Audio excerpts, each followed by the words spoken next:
Okay, street light effect. So, ito yung kinagamit sa research and science at sa business organizations.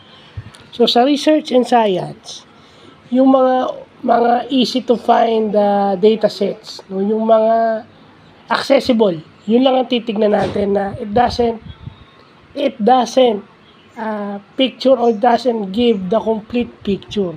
Kumbaga, wala dun yung biggest picture. Ngayon, pag sinabi mo naman sa business and organizations, ito yung mga mga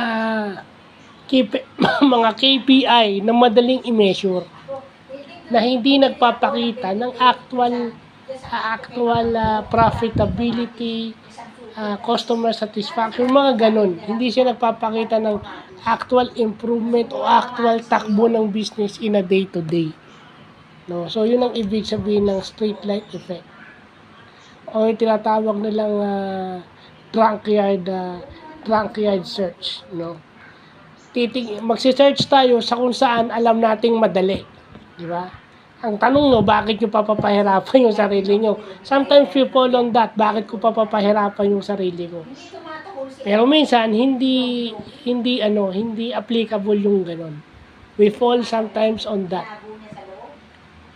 Kasi kung ano yung madali, yun lang ang ating titignan. Yun yung accessible sa atin.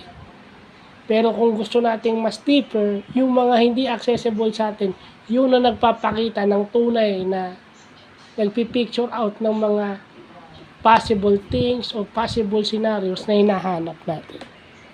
So again, another business psychology vlog. So, yun lang po.